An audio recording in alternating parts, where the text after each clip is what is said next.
안녕하십니까. 2019년 12월에 제가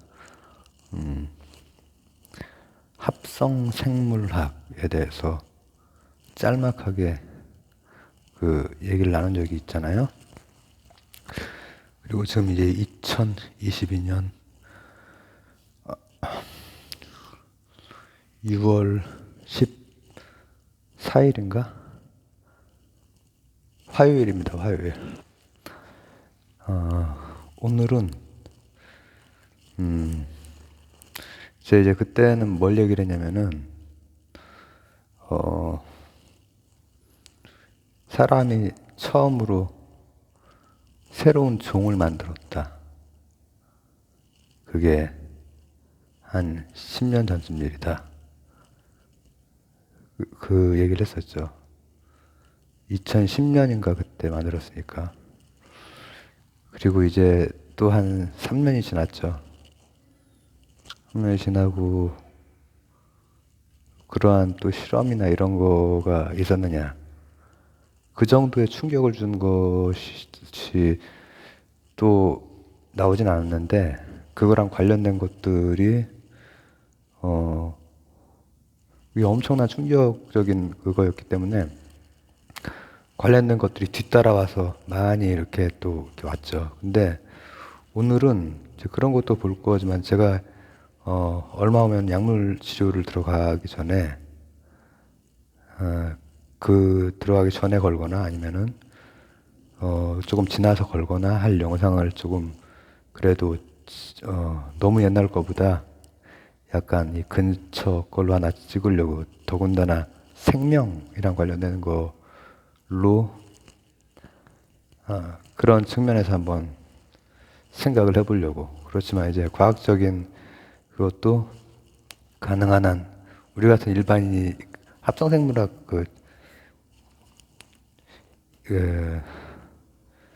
이과 베이스인 분들 중에서도 이제 생, 생명, 생물학 이런 거 하시는 분이 아닌 생명공학 이런 거 하시는 분이 아닌 이상 잘 모르잖아요. 저도, 그쪽 부분은 솔직히 그렇게 잘 몰라요. 그래서 일반인이 일반인에게 라는 거죠. 다만 제가 그때 당시 2년, 3년 전 당시에도 말했듯이 그 합성된 그 상태 자체는 맺힐 기가 없다. 이건 큰 문제거든요. 그걸 보완하는 작업이 있긴 하지만 그리고 이제 그거에 대해서 나중에 이 백신 문제나 이런 거 할 때 그게 사실은 극성이랑 관련이 있고 뭐 이런 얘기를 했었죠. 이제 모든 우리 몸도 어차피 원소로 이루어져 있고 플러스 마이너스들이 가득 차 있는 거잖아요. 오늘은 그렇다면은 합성생물학은 실제로 어떻게 그 핵심이 뭔지 그때 당시에는 내가 어, 이름이 기억이 나야 될 텐데 어,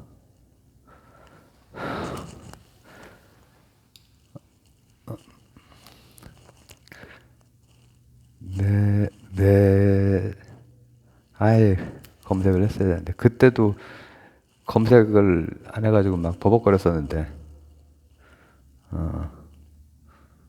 무슨 마이크로플라즈마 카플리쿨룸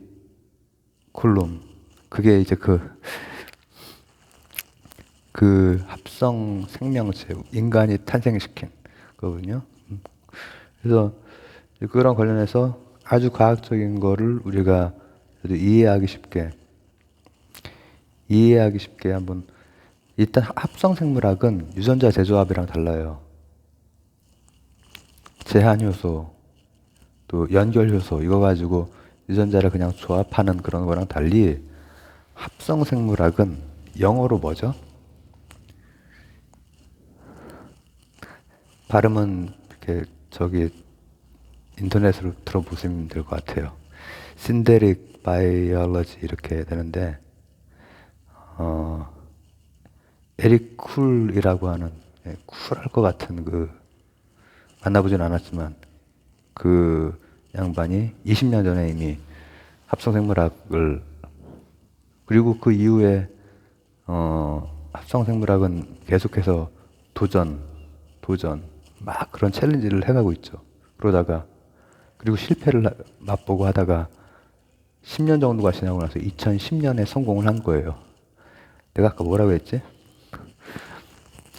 마이크로 플라즈마 카프리콜룸이라고 하는 새로운 미생물을.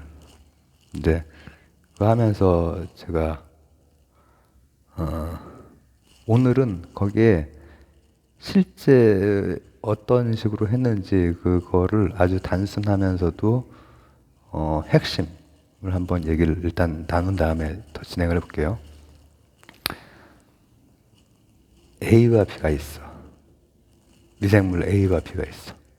송대관 그 노래 같네. A, 그 사람이 돌아. A라는 사람, B라는 사람 이렇게 나오는 것처럼 A 그리고 B가 있어. 근데 이제 A에 있는 유전자와 B에 있는 유전자, 이 미생물의 유전자가 다르죠. 다른데 여기에 있는 유전자가 요 안으로 들어가서 만약에 이게 세포 분열을 해서 완전 새로운 것이 나오면 그게 합성생물학이에요. 그리고 그게 이제 벌써 12년이 됐죠. 그때는 거의 10년 전에 했습니다. 이렇게 얘기를 했는데 이제 12년이 됐어요. 그 후로 그거랑 관련된 여러 가지 연구나 학과도 생기고 여러 가지 그 베이스들도 생기고 막 이렇게 했는데 제가 이걸 이제 그때 설명이랑 달리 조금 더 구체적으로 들어가기 위해서는 이건 도대체 합성생물학은 어디서 온 거냐. 자, 보세요. 이런 생명 현상, 이런 데에서 이런 신경 시스템이나 생명 활동이나 이런 데에서 공학이 나오죠. IT가 나오죠. IT가 이 신경망을 흉내내잖아요. 딥 러닝. 사실 그 AI, 그 명령어도 단순하게 흉내낸 거고, 머신러닝, 패턴 잡는 것도 이거를 조금 더 복잡하게 흉내냈지만 지금은 딥러닝 해서 정말로 단일 분야에서는 굉장히 잘하거든요. 그러나 인간처럼 이렇게 전체적으로 잘할 수는 없지. 전에 말했듯이 자율주행 한참 혼자서 하다가 아유 머리 좀 식히자, 바둑이나 한 판 두자 하고 갑자기 알파고가 되거나 그러진 않는다고. 자기가 딥러닝 된 것만 하는 거야. 테슬라에서 알파고로 이렇게 전환이 안 돼요. 학습이 다른 거야. 근데 재미있는 것은 우리가 이해를 쉽게 하기 위해서 지금 앞에 제가 깔아놓는 거예요. 이 생물학에서 공학적으로 되게 많이 아이디어가 넘어갔고 지금도 넘어가고 있거든요. 근데 재미있게도 합성생물학은 공학에서 다시 넘어온 거예요. 아이디어가. 공학의 특징인 부품화, 표준화, 또 뭐랄까 모듈화, 블록화 이런 것들이 넘어온 거예요. 공학에선 그렇게 쓰잖아. 근데 이 A라는 놈이랑 B라는 놈이랑 유전자가 다르죠.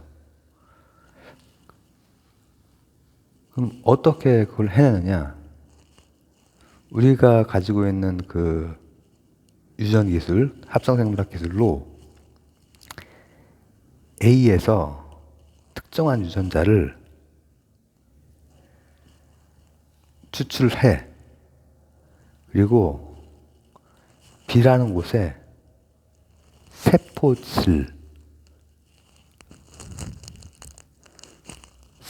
세포막 있죠, 세포막. 그쪽에다가 이식을 해.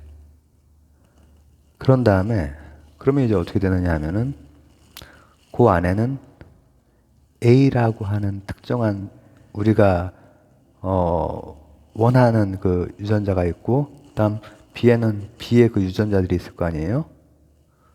이제 그놈들이 그 다음번에 분열을 하자. 그렇게 해서 분열까지 되는 거야. 세포 분열까지. 딸 세포가 생기는 거야. 근데 그 과정에서 B에 해당되는 것을 처리를 해줘요. 항생제 이런 걸로 처리를 해줘요. 원래 이제 그거에서, 그 부분에서 그 10년 전 그때 실패도 막 많이 하고 그랬죠. 그러다가 딱 2016년도에 엄청난 그게 됐는데, 그게 바로 이제 그 처리를 해주는 거예요. 그 처리를 해주니까는 그 다음에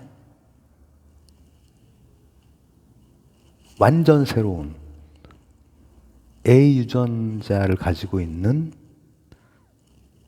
그 B세포막의 A 유전자를 가지고 있는 새로운 놈이 나오는 거야. 근데 제가 공학 얘기를 했죠. 이때 중요한 게 바로 최소 유전체. 최소 유전체는 뭐냐면은 주형이에요, 주형. 주형. 지금 이거 핸드폰을 만들 때 이렇게 직사각형 뭐 어떤 주형으로 탁 찍어가지고 이렇게 딱딱 이 그 금속으로 된 거를 딱 만들겠죠. 주형이 있어가지고 탁탁탁탁 찍어내면서 탁탁탁탁 나가겠죠. 최소 유전체라고 하는 게 주형이야. 그 다음에 벽돌이 영어로 내가 블럭이라고 했나? 블릭이죠, 블릭. 블럭이야, 블릭이야.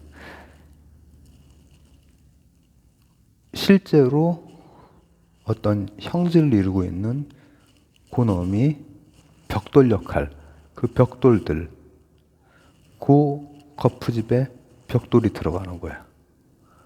요 지금 이렇게 네모 탁 찍은 요 안에 엄청난 그 반도체들, 트랜지스터들 이런 것들이 다 싹 들어가 있잖아요. 아주 조밀하게, 촘촘하게, 집적도가 높게, 그죠? 그런 게 이제 단위가 되는 거예요. 그러니까 공학에서 온 거야. 기본적으로 그런 모듈들을 가지고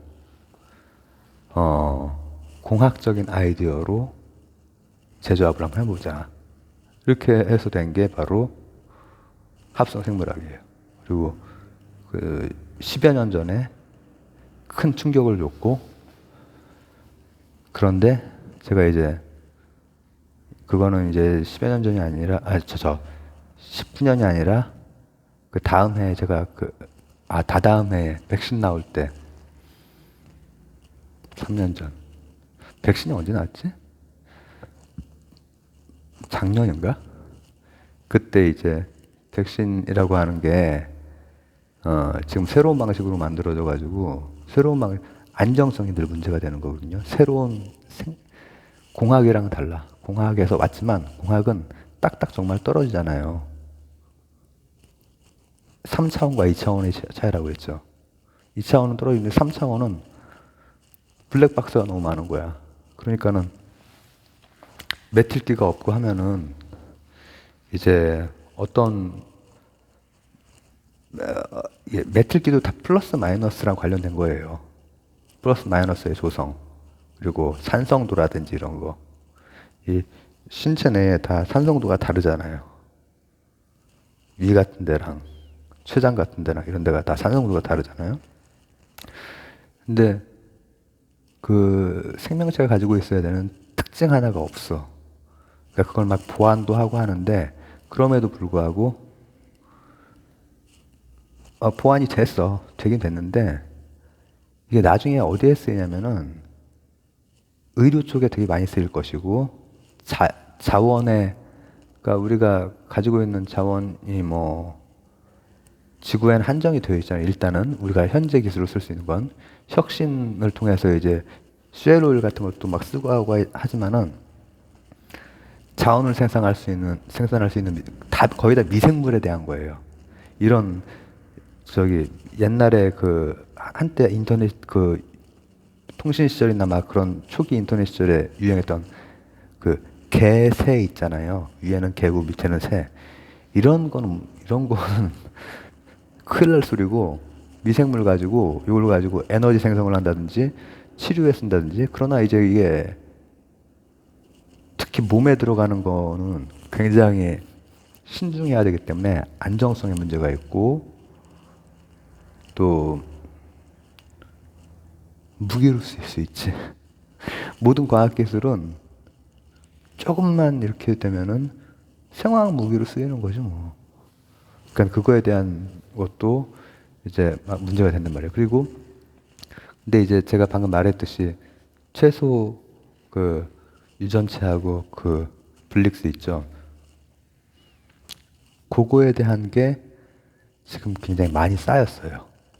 많이 쌓여가지고 그 모듈들을 굉장히 이제 많이 그 쌓였고 그것들 가지고 연구를 하고 그러고 있어요. 여러 가지 그 연구를 하고 있는 중이고 그거는 이제 그 성공 이후로 지금 진행이 되어 온 상황, 지금까지 진행이 되고 있는 상황이죠. 진행이 되고 있고 관련 학과들이 개설되고 관련된 여러 가지 이 뭐라고 하면 좋을까?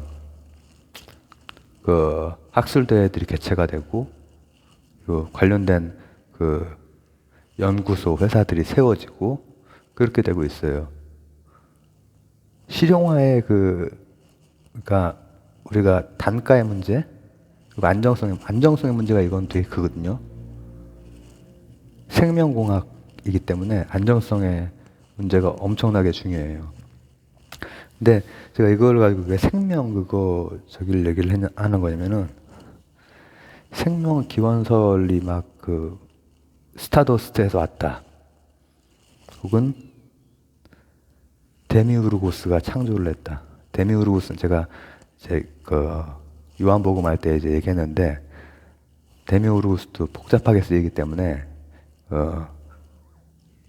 이 창조하는 그거는 맞긴 맞는데 이제 나쁘게 그거 부정적인 그걸로 이제 보는 그 입장도 기독교에서 있고 또 이제 원래는 그거예요. 이데아를 본따서 창조주가 플라톤 그 만드는 거야. 왜냐면 다른 거랑 달리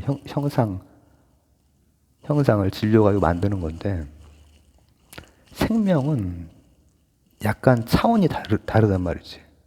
이런 이런 거랑 아니 이런 무기가 아니라 무기 화학 작용을 하는 거랑 이 유기물이랑 다르단 말이죠. 근데 합성생물학이 되다 보니까는 공학의 아이디어를 빌어와서 이렇게 딱딱 모듈화 시키고 해서 하니까는 뭘 만들기도 하고 우리가 진짜로 창조주가 돼버린 거야. 10년, 12년 전에. 그렇지만은 그거에 대한 반론도 있을 거 아니에요? 저는 그 반론에 끄덕이는 쪽이에요. 생명은 역시, 그러니까 만약에 그렇게 생각한다면은 제가 어느 편에서 말했죠? 데카르트, 라마르크, 동물기계론, 그리고 의학에 대해서 제가 1시간 동안 막 주절주절 한 거 있어요. 동양이 어떻고, 서양이 어떻고, 생기론이 어떻고, 사원소설이 어떻고, 데모크리토스를 받아들이면은 기계론적으로 이게 설명이 된다. 근데 합성생물학이 기계론적으로 설명이 돼버리는 거야, 진짜로. 근데, 그럼 우주기원설도 사실은,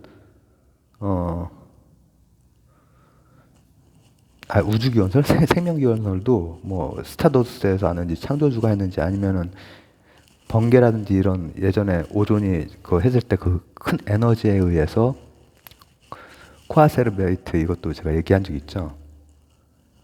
근데 그런 식으로 막 자타를 나누고 복제를 할 수 있는 근데 그게 생명체의 기본적인 어떤 걸 흉내를 내고 있지만은 생명체의 복잡성을 다 담고 있지는 않거든요. 거기에서 어떤 식으로 이 심연 하나가 있는데 그걸 건너뛰어 뭐 이렇게 넘어와서 지금 이렇게 됐다는 얘기야. 근데 저는 이제 그것도 하나의 그 이론이고 거기에서 생각해 볼 만한 것들은 많이 있거든요. 왜 막 자타를 구분할까? 그건 제가 사실 불교할 때 했던 거거든요. 무명행식, 행을 통해서 식이 생긴다. 근데 그 과정에서 자타의 구분이 생긴다. 뭐 이거 하면서 너무 이거저거 다 보려고 하지 말자. 근데 그걸로도 설명이 불충분하고 그리고 가장 결정적으로는 합성 생물학으로 뭔가를 창조를 했고 그거랑 관련된 여러 가지 벽돌들도 지금 잘 만들고 있고 최소 유전체에 대한 연구도 계속 진척이 되고 있고 하지만 세포질은 합성된 게 아니에요. 역시 무기와 유기 사이에는 심연이 있는 거야. 제 개인적인 생각이자 또 이제 저 같은 생각을 가진 그런 연구자분들도 많이 계실 거 아니에요? 그분들이 되는 것 중에 하나가 세포질을 요 생명체 자체에서 써오지 않았느냐. 이 A 유전체 가지고 이렇게 한 건 합성이 맞아. 그러나 세포질이 그대로 들어간 거 아니냐. 온전한 합성이라고 볼 수 있냐. 온전한 데미오르고스라고 볼 수 있냐. 데미오르고스는 제가 그 기독교에서 얘기한 건데 어쨌든 간에 이게 이렇게 조각하는 사람이에요. 하여튼 사실은 야훼도 거기에 속하고 이렇게 되는데 우리가 이제 데미오르고스가 된 거지. 창조주가. 근데 창조주는 창조주의 그 능력 가지고 이데아를 그 형상을 진료했다가 형상을 구현을 해서 팍 하고 생기를 넣어주잖아요. 숨을 쉴 수 있게. 근데 우리가 한 합성생물학에서는 이미 숨 쉬고 있는 세포질을 가지고 했다는 거예요. 저는 이제 그래서 여전히 그 심연 그거에 대해서 다시 계속 생각을 하고 있고 생명이 가지고 있는 힘이 뭐고 진짜 그 기원이 뭐고 이게 갑자기 뭐라고 하면 좋을까? 나 어디서 와서 어디로 가느냐 뭐 이런 그런 얘기 비슷하게 되는데 생명은 생명공학이 발달하고 할수록 이제 여러 가지 진보가 있긴 한데 계속해서 맞부닥치는 것도 있고 늘 심연이 있는 것 같아요. 제 생각에. 저는 종교 없어요. 종교 없고 심지어는 섭리에 대해서 분명히 섭리가 있다. 생명이라고 하는 건. 이런 생각을 가지고 있음에도 불구하고 죽으면 스타더스트로 흩어지고 내가 남길 수 있는 것은 여기에서의 누군가들과의 교감만 사건으로 남기고 간다. 이런 기본적인 생각을 가지고 있지만 그래서 누가 이렇게 창조를 하거나 뭐 이렇게 했다고 생각은 안 해야죠. 근데 섭리라고 하는 게 있다고 생각을 하고 생명 자체가 어떤 섭리를 구현하고 있고 거기에서 내가 개인적으로 가장